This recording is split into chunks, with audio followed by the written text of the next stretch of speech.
Capítulo 4. Fieles portaantorchas. Aunque sumida la tierra en tinieblas durante el largo periodo de la supremacía papal, la luz de la verdad no pudo apagarse por completo. En todas las edades hubo testigos de Dios, hombres que conservaron su fe en Cristo como único mediador entre Dios y los hombres, que reconocían la Biblia como única regla de su vida y santificaban el verdadero día de reposo. Nunca sabrá la posteridad cuánto debe el mundo a estos hombres. Se les marcaba como a herejes, los móviles que los inspiraban eran impugnados, su carácter difamado y sus escritos prohibidos, adulterados o mutilados. Sin embargo, permanecieron fieles y de siglo en siglo conservaron pura su fe como herencia sagrada para las futuras generaciones. La historia del pueblo de Dios durante los siglos de obscuridad que surgieron a la supremacía de Roma está escrita en el cielo, aunque ocupa escaso lugar en las crónicas de la humanidad. Pocas son las huellas que de su existencia pueden encontrarse fuera de las que se encuentran en las acusaciones de sus perseguidores. La política de Roma consistió en hacer desaparecer toda huella de oposición a sus doctrinas y decretos. Trató de destruir todo lo que era herético, bien se tratase de personas o de escritos. Las simples expresiones de duda u objeciones acerca de la autoridad de los dogmas papales bastaban para quitarle la vida al rico o al pobre, al poderoso o al humilde. Igualmente, se esforzó Roma en destruir todo lo que denunciase su crueldad contra los disidentes. Los concilios papales decretaron que los libros o escritos que hablasen sobre el particular fuesen quemados. Antes de la invención de la imprenta eran pocos los libros y su forma no se prestaba para conservarlos, de modo que los romanistas encontraron pocos obstáculos para llevar a cabo sus propósitos. Ninguna iglesia que estuviese dentro de los límites de la jurisdicción romana gozó mucho tiempo en paz de su libertad de conciencia. No bien se hubo hecho dueño del poder, el papado extendió los brazos para aplastar a todo el que rehusara reconocer su gobierno, y una tras otra las iglesias se sometieron a su dominio. En Gran Bretaña, el cristianismo primitivo había echado raíces desde muy temprano. El evangelio recibido por los habitantes de este país en los primeros siglos no se había corrompido con la apostasía de Roma. La persecución de los emperadores paganos, que se extendió aún hasta aquellas remotas playas, fue el único don que las primeras iglesias de Gran Bretaña recibieron de Roma. Muchos de los cristianos que huían de la persecución en Inglaterra hallaron refugio en Escocia. De allí la verdad fue llevada a Irlanda y en todos esos países fue recibida con gozo. Luego que los sajones invadieron a Gran Bretaña, el paganismo llegó a predominar. Los conquistadores desearon ser instruidos por sus esclavos y los cristianos tuvieron que refugiarse en los páramos. No obstante, la luz, escondida por algún tiempo, siguió ardiendo. Un siglo más tarde brilló en Escocia con tal intensidad que se extendió a muy lejanas tierras. De Irlanda salieron el piadoso Colombano y sus colaboradores, los que, reuniendo en su derredor a los creyentes esparcidos en la solitaria isla de Lona, establecieron allí el centro de sus trabajos misioneros. Entre estos evangelistas había uno que observaba el sábado bíblico, y así se introdujo esta verdad entre la gente. Se fundó en Lona una escuela de la que fueron enviados misioneros no solo a Escocia e Inglaterra, sino a Alemania, Suiza y aún a Italia. Roma, empero, había puesto los ojos en Gran Bretaña y resuelto someterla a su supremacía. En el siglo VI, sus misioneros emprendieron la conversión de los sajones paganos. Recibieron favorable acogida por parte de los altivos bárbaros, a quienes indujeron por miles a profesar la fe romana. A medida que progresaba la obra, los jefes papales y sus secuaces tuvieron encuentros con los cristianos primitivos. Se vio entonces un contraste muy notable. Eran estos cristianos primitivos sencillos y humildes, cuyo carácter y cuyas doctrinas y costumbres se ajustaban a las Escrituras, mientras que los discípulos de Roma ponían de manifiesto la superstición, la arrogancia y la pompa del papado. El emisario de Roma exigió de estas iglesias cristianas que reconociesen la supremacía del soberano pontífice. Los habitantes de Gran Bretaña respondieron humildemente que ellos deseaban amar a todo el mundo, pero que el Papa no tenía derecho de supremacía en la Iglesia y que ellos no podían rendirle más que la sumisión que era debida a cualquier discípulo de Cristo. Varias tentativas se hicieron para conseguir que se sometiesen a Roma, pero estos humildes cristianos, espantados del orgullo que ostentaban los emisarios papales, respondieron con firmeza que ellos no reconocían a otro jefe que a Cristo. Entonces se reveló el verdadero espíritu del papado. El enviado católico romano les dijo: si no recibís a los hermanos que os traen paz, recibiréis a los enemigos que os traerán guerra. Si no os unís con nosotros para mostrar a los sajones el camino de vida, recibiréis de ellos el golpe de muerte. No fueron vanas estas amenazas. La guerra, la intriga y el engaño se emplearon contra estos testigos que sostenían una fe bíblica, hasta que las iglesias de la primitiva Inglaterra fueron destruidas u obligadas a someterse a la autoridad del Papa. En los países que estaban fuera de la jurisdicción de Roma, existieron por muchos siglos grupos de cristianos que permanecieron casi enteramente libres de la corrupción papal. Rodeados por el paganismo, con el transcurso de los años fueron afectados por sus errores. No obstante, siguieron considerando la Biblia como la única regla de fe y adhiriéronse a muchas de sus verdades. Creían estos cristianos en el carácter perpetuo de la ley de Dios y observaban el sábado del cuarto mandamiento. Hubo en el África Central y entre los armenios de Asia iglesias que mantuvieron esta fe y esta observancia. Mas entre los que resistieron las instrucciones del poder papal, los valdenses fueron los que más sobresalieron. En el mismo país en donde el papado asentara sus reales, fue donde encontraron mayor oposición, su falsedad y corrupción. Las iglesias del Piamonte mantuvieron su independencia por algunos siglos, pero al fin llegó el tiempo en que Roma insistió en que se sometieran. Tras larga serie de luchas inútiles, los jefes de estas iglesias reconocieron, aunque de mala gana, la supremacía de aquel poder al que todo el mundo parecía rendir homenaje. Hubo, sin embargo, algunos que rehusaron sujetarse a la autoridad de papas o prelados. Determinaron mantenerse leales a Dios y conservar la pureza y sencillez de su fe.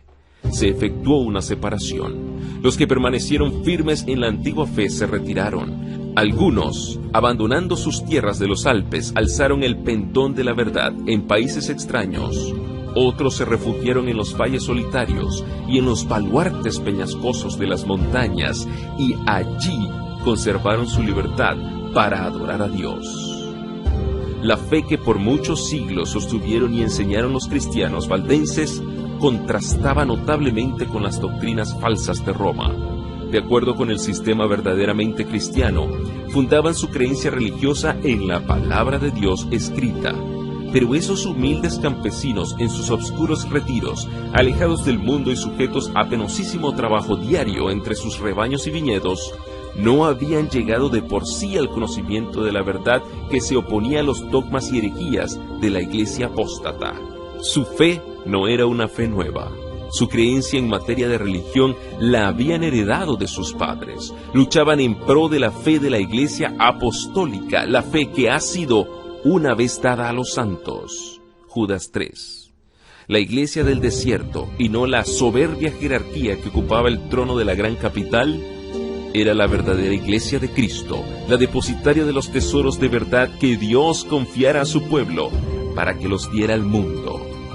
Entre las causas principales que motivaron la separación entre la verdadera iglesia y Roma, se encontraba el odio de ésta hacia el sábado bíblico. Como se había predicho en la profecía, el poder papal echó por tierra la verdad. La ley de Dios fue pisoteada, mientras que las tradiciones y las costumbres de los hombres eran ensalzadas. Se obligó a las iglesias que estaban bajo el gobierno del papado a honrar el domingo como día santo.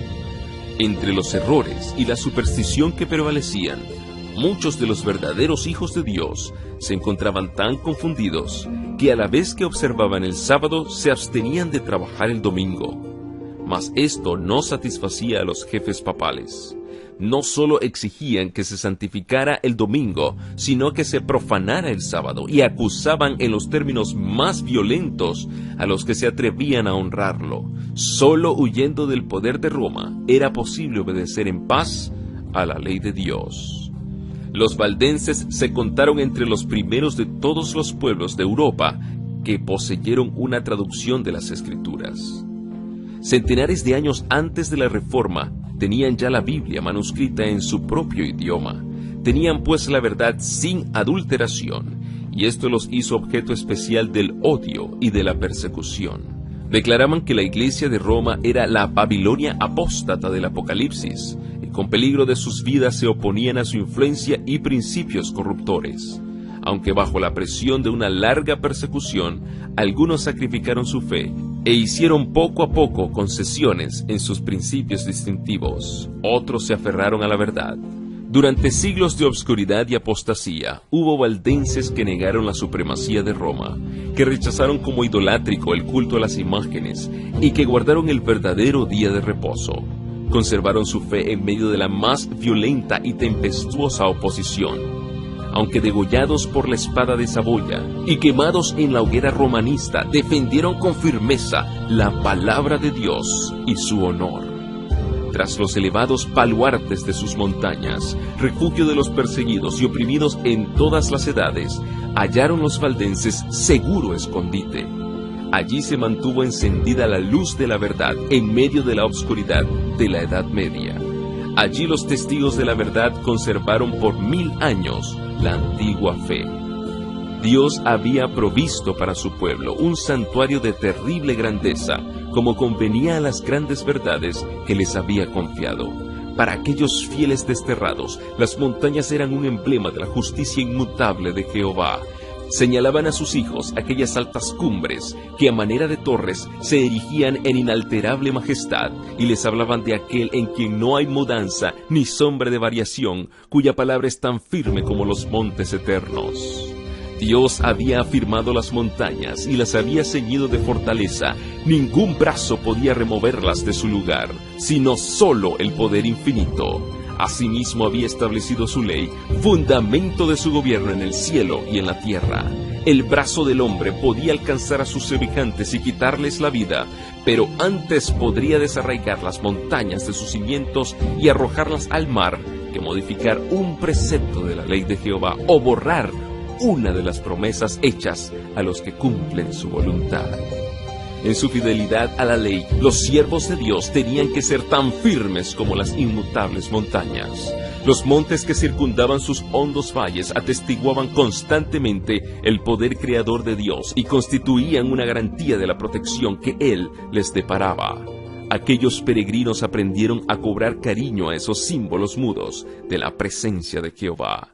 No se quejaban por las dificultades de su vida y nunca se sentían solos en medio de la soledad de los montes. Daban gracias a Dios por haberles dado un refugio donde librarse de la crueldad y de la ira de los hombres. Se regocijaban de poder adorarle libremente. Muchas veces, cuando eran perseguidos por sus enemigos, sus fortalezas naturales eran su segura defensa.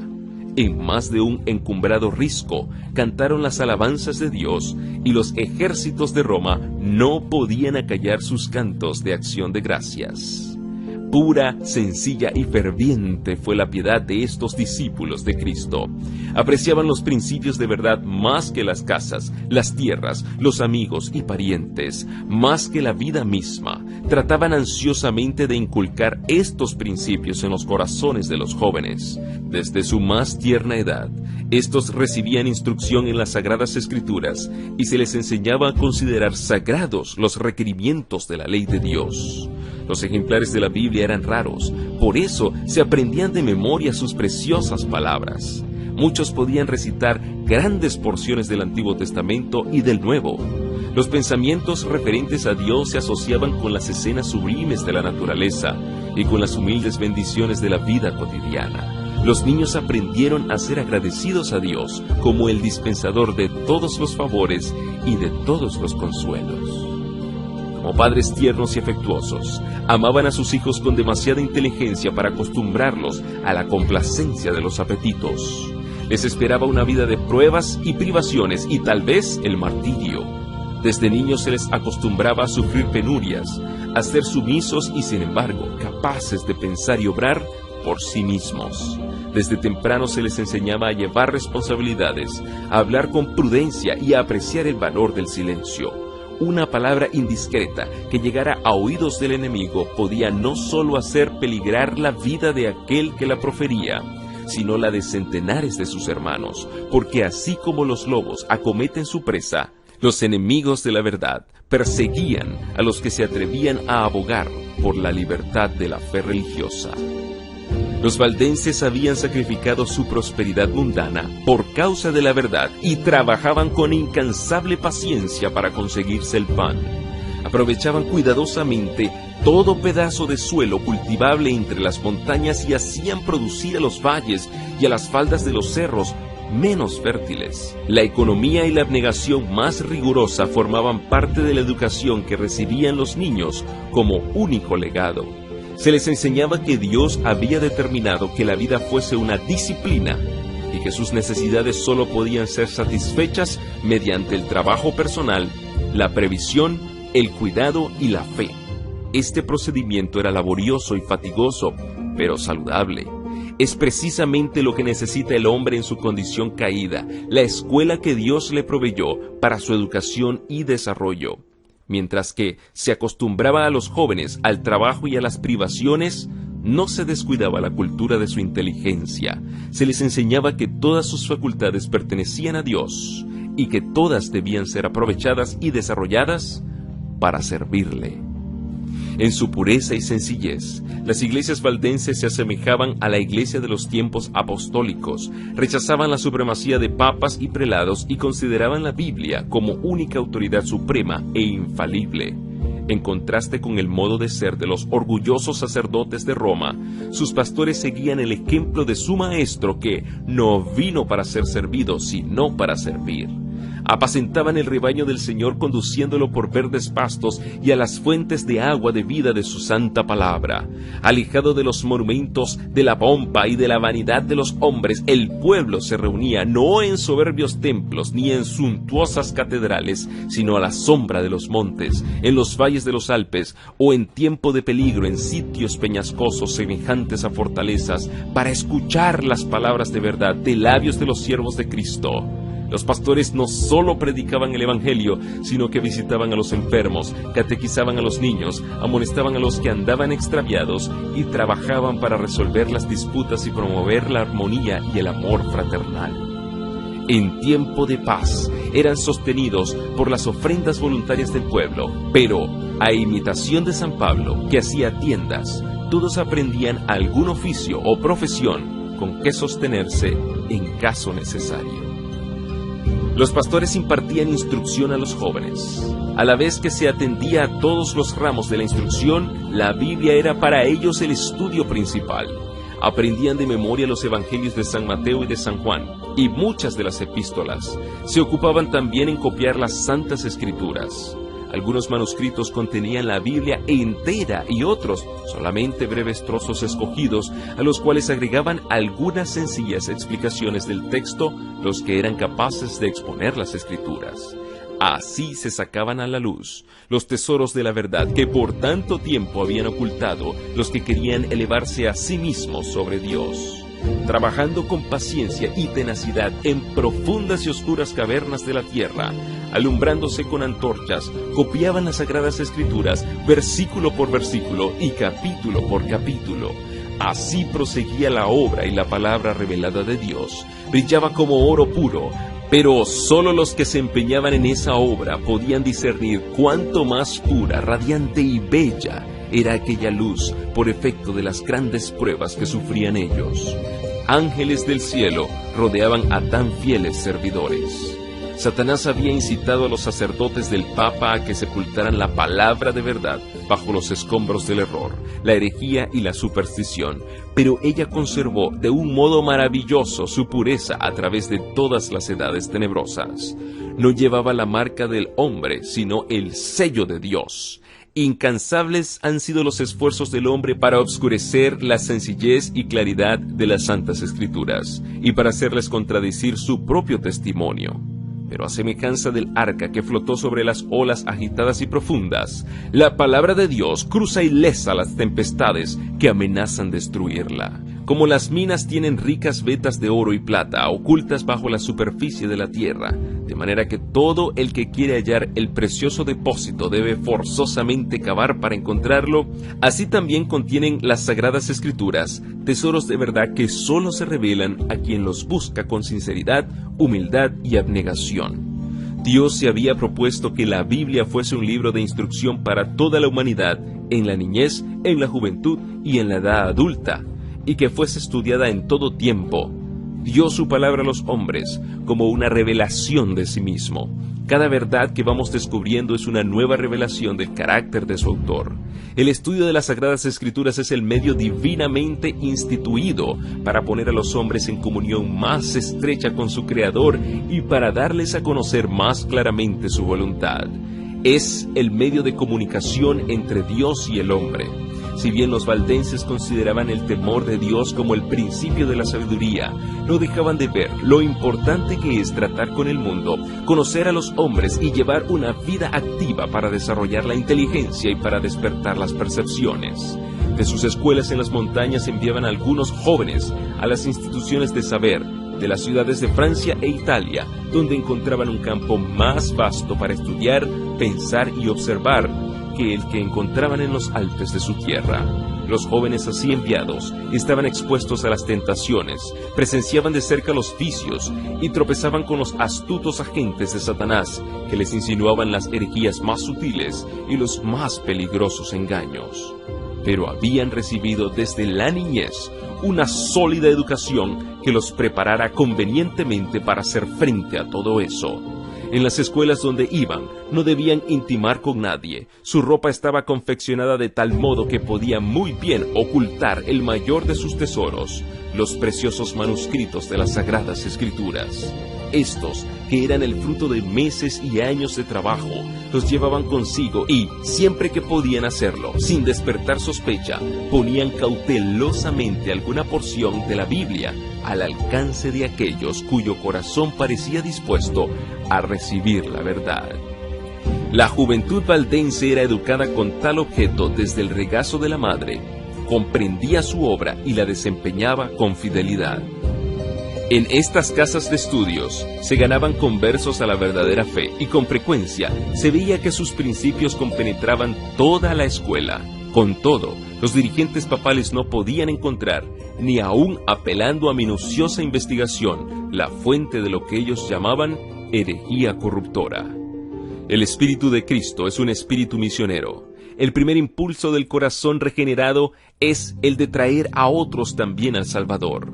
Tal era el espíritu de los cristianos valdenses. Comprendían que Dios no requería de ellos tan solo que conservaran la verdad en su pureza, en sus propias iglesias, sino que hicieran honor a la solemne responsabilidad de hacer que su luz iluminara a los que estaban en tinieblas. Con el gran poder de la palabra de Dios, procuraban destrozar el yugo que Roma había impuesto. Los ministros valdenses eran educados como misioneros, y a todos los que pensaban dedicarse al ministerio, se les exigía primero que adquiriesen experiencia como evangelistas. Todos debían servir 3 años en alguna tierra de misión antes de encargarse de alguna iglesia en la suya. Este servicio, que desde el principio requería abnegación y sacrificio, era una preparación adecuada para la vida que los pastores llevaban en aquellos tiempos de prueba. Los jóvenes que eran ordenados para el sagrado ministerio no veían en perspectiva ni riquezas ni gloria terrenales, sino una vida de trabajo y peligro y quizás el martirio. Los misioneros salían de 2 en 2 como Jesús se los mandara a sus discípulos. Casi siempre se asociaba a un joven con un hombre de edad madura y de experiencia que le servía de guía y de compañero y que se hacía responsable de su educación, exigiéndose del joven que fuera sumiso a la enseñanza. No andaban siempre juntos, pero con frecuencia se reunían para orar y conferenciar, y de este modo se fortalecían uno a otro en la fe. dar a conocer el objeto de su misión hubiera bastado para asegurar su fracaso, así que ocultaban cuidadosamente su verdadero carácter. Cada ministro sabía algún oficio o profesión, y los misioneros llevaban a cabo su trabajo ocultándose bajo las apariencias de una vocación secular. Generalmente escogían el oficio de comerciantes o buhoneros. Traficaban en sedas, joyas y en otros artículos que en aquellos tiempos no era fácil conseguir, a no ser en distantes emporios, y se les daba la bienvenida como comerciantes, allí donde se les habría despreciado como misioneros. Constantemente elevaban su corazón a Dios, pidiéndole sabiduría para poder exhibir a las gentes un tesoro más precioso que el oro y que las joyas que vendían. Llevaban siempre ocultos ejemplares de la Biblia entera o porciones de ella, y siempre que se presentaba la oportunidad, llamaban la atención de sus clientes a dichos manuscritos.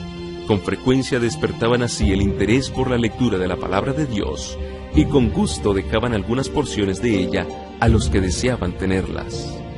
La obra de estos misioneros empezó al pie de sus montañas, en las llanuras y valles que los rodeaban, pero se extendió mucho más allá de estos límites. Descalzos y con ropa tosca y desgarrada por las asperezas del camino, como la de su maestro, pasaban por grandes ciudades y se internaban en lejanas tierras. En todas partes se esparcían la preciosa semilla. Doquiera fueran, se levantaban iglesias, y la sangre de los mártires daba testimonio de la verdad. El día de Dios pondrá de manifiesto una rica cosecha de almas cegada por aquellos hombres tan fieles. A escondidas y en silencio, la palabra de Dios se abría paso por la cristiandad y encontraba buena acogida en los hogares y en los corazones de los hombres. Para los valdenses, las Sagradas Escrituras no contenían tan solo los anales del trato que Dios tuvo con los hombres en lo pasado y una revelación de las responsabilidades y deberes de lo presente, sino una manifestación de los peligros y glorias de lo porvenir. Creían que no distaba mucho el fin de todas las cosas, y al estudiar la Biblia con oración y lágrimas, tanto más los impresionaban sus preciosas enseñanzas y la obligación que tenían de dar a conocer a otros sus verdades.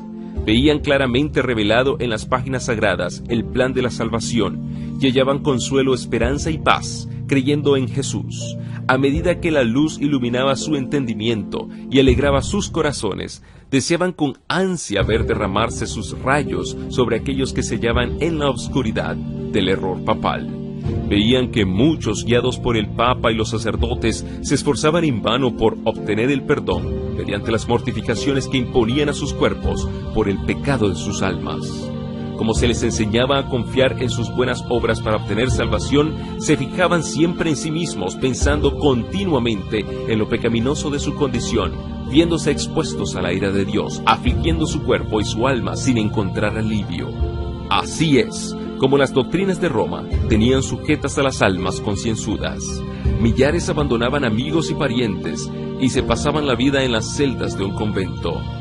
Trataban en vano de hallar paz para sus conciencias con repetidos ayunos y crueles azotes y vigilias, postrados por largas horas sobre las losas frías y húmedas de sus tristes habitaciones, con largas peregrinaciones, con sacrificios humillantes y con horribles torturas. Agobiados por el sentido del pecado y perseguidos por el temor de la ira vengadora de Dios, muchos se sometían a padecimientos hasta que la naturaleza exhausta concluía por sucumbir y bajaban al sepulcro sin un rayo de luz o de esperanza.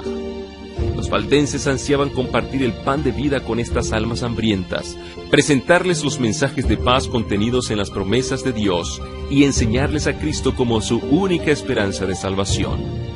Tenían por falsa la doctrina de que las buenas obras pueden expiar la transgresión de la ley de Dios. La confianza que se deposita en el mérito humano hace perder de vista el amor infinito de Cristo. Jesús murió en sacrificio por el hombre, porque la raza caída no tiene en sí misma nada que pueda hacer valer ante Dios.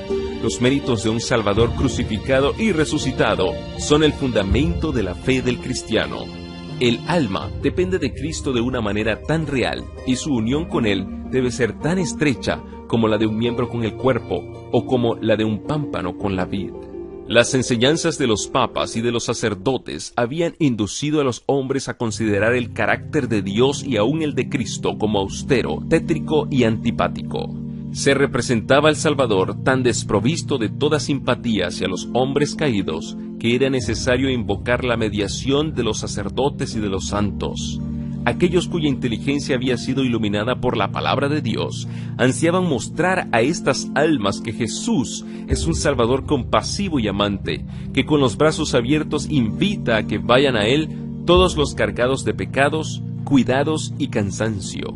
Anhelaban derribar los obstáculos que Satanás había ido amontonando para impedir a los hombres que viesen las promesas y fueran directamente a Dios para confesar sus pecados y obtener perdón y paz. Los misioneros valdenses se empeñaban en descubrir a los espíritus investigadores las verdades preciosas del Evangelio, y con muchas precauciones les presentaban porciones de las Santas Escrituras, esmeradamente escritas. Su mayor gozo era infundir esperanza a las almas sinceras y agobiadas por el peso del pecado, que no podían ver en Dios más que un juez justiciero y vengativo. Con voz temblorosa y lágrimas en los ojos, y muchas veces hincados de hinojos, presentaban a sus hermanos las preciosas promesas que revelaban la única esperanza del pecador. De este modo la luz de la verdad penetraba en muchas mentes obscurecidas, disipando las nubes de tristeza hasta que el sol de justicia brillaba en el corazón impartiendo salud con sus rayos.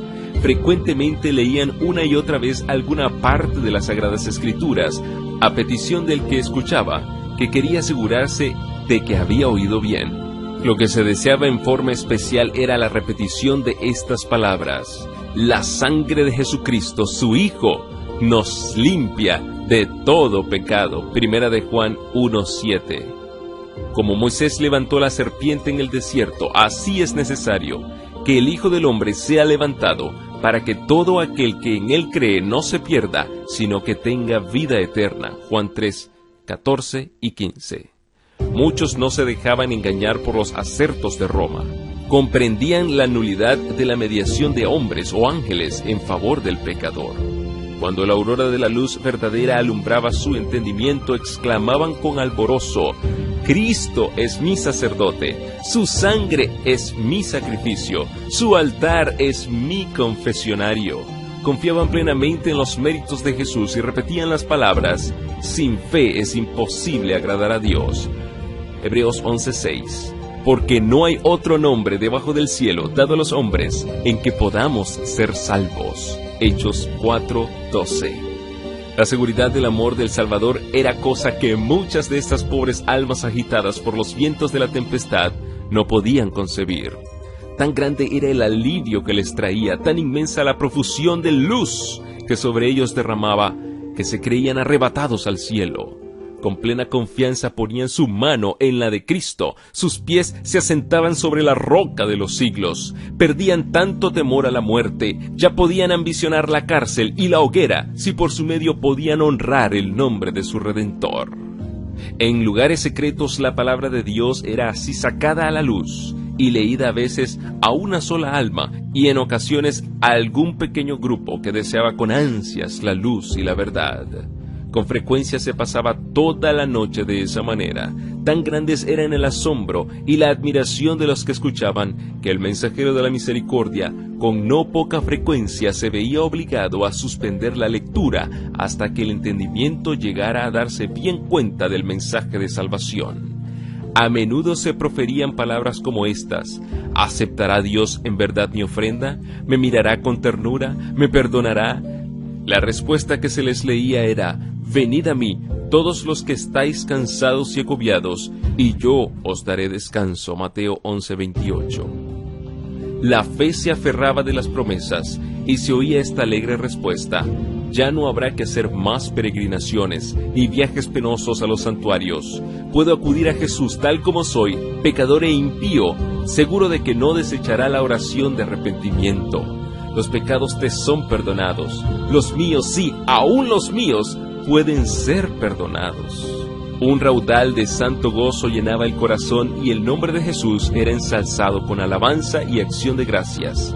Estas almas felices volvían a sus hogares a derramar luz para contar a otros lo mejor que podían lo que habían experimentado y cómo habían encontrado el verdadero camino. Había un poder extraño y solemne en las palabras de la Santa Escritura que hablaba directamente al corazón de aquellos que anhelaban la verdad. Era la voz de Dios que llevaba el convencimiento a los que oían. El mensajero de la verdad proseguía su camino, pero su apariencia humilde, su sinceridad, su formalidad y su fervor profundo se prestaban a frecuentes observaciones. En muchas ocasiones, sus oyentes no le preguntaban de dónde venía ni a dónde iba.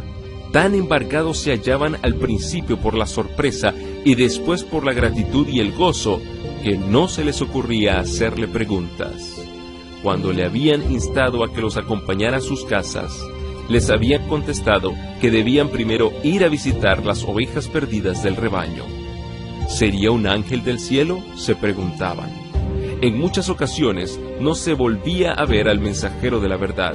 Se había marchado a otras tierras, o su vida se consumía en algún calabozo desconocido, o quizás sus huesos blanqueaban en el sitio mismo donde había muerto, dando testimonio por la verdad. Pero las palabras que había pronunciado no podían desvanecerse. Hacían su obra en el corazón de los hombres, y solo en el día del juicio se conocerá plenamente sus preciosos resultados. Los misioneros valdenses invadían el reino de Satanás, y los poderes de las tinieblas se sintieron incitados a mayor vigilancia.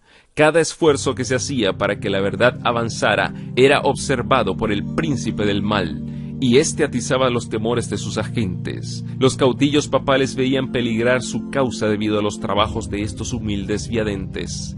Si permitían que la luz de la verdad brillara sin impedimento, disiparía las densas nieblas del error que envolvían a la gente, guiaría los espíritus de los hombres hacia Dios solo y destruiría al fin la supremacía de Roma.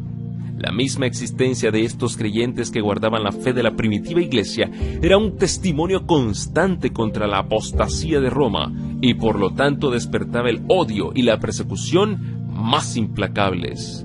Era además una ofensa que Roma no podía tolerar el que se negasen a entregar las Sagradas Escrituras. Determinó raerlos de la superficie de la tierra. Entonces empezaron las más terribles cruzadas contra el pueblo de Dios en sus hogares de las montañas.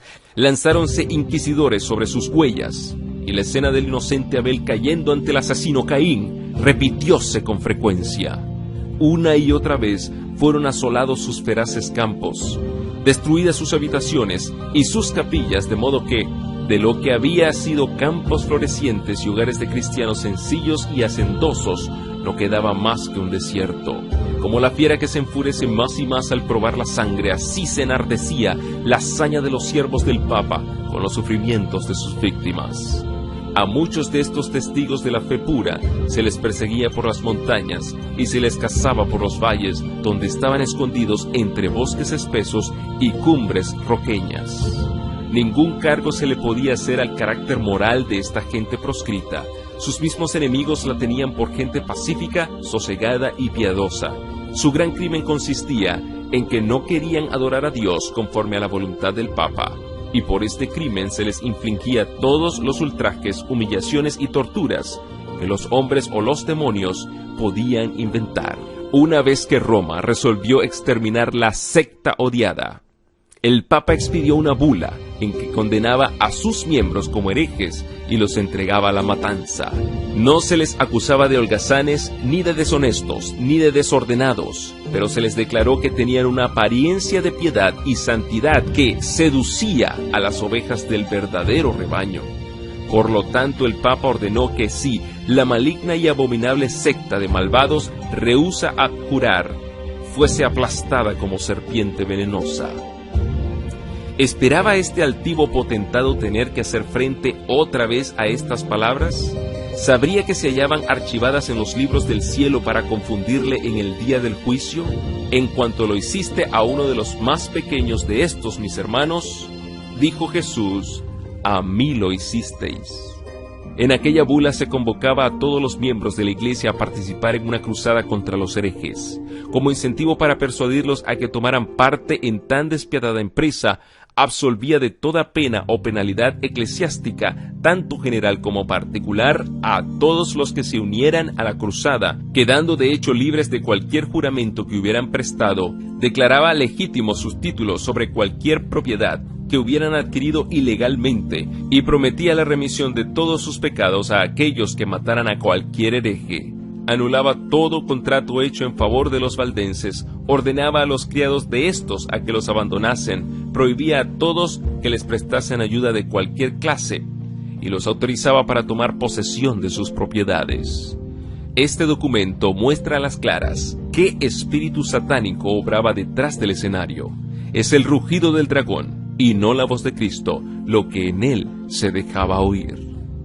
Los jefes papales no quisieron conformar su carácter con el gran modelo dado en la ley de Dios, sino que levantaron modelo a su gusto y determinaron obligar a todos a ajustarse a éste, porque así lo había dispuesto Roma. Se perpetraron las más horribles tragedias.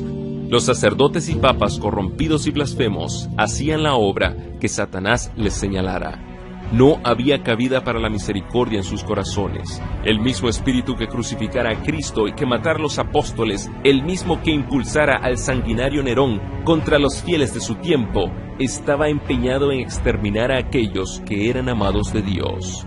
Las persecuciones que por muchos siglos cayeron sobre esta gente temerosa de Dios fueron soportadas por ella con una paciencia y constancia que honraban a su Redentor.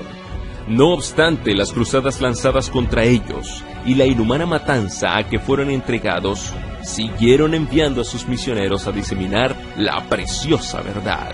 Se los buscaba para darles muerte y con todo su sangre regó la semilla sembrada que no dejó de dar fruto. De esta manera fueron los valdenses testigos de Dios siglos antes del nacimiento de Lutero. Esparcidos por muchas tierras, arrojaron la semilla de la Reforma que brotó en tiempo de Wycliffe, se desarrolló y echó raíces en días de Lutero, para seguir creciendo hasta el fin de los tiempos mediante el esfuerzo de todos cuantos estén listos para sufrirlo todo a causa de la palabra de Dios y del testimonio de Jesús. Apocalipsis 1:9.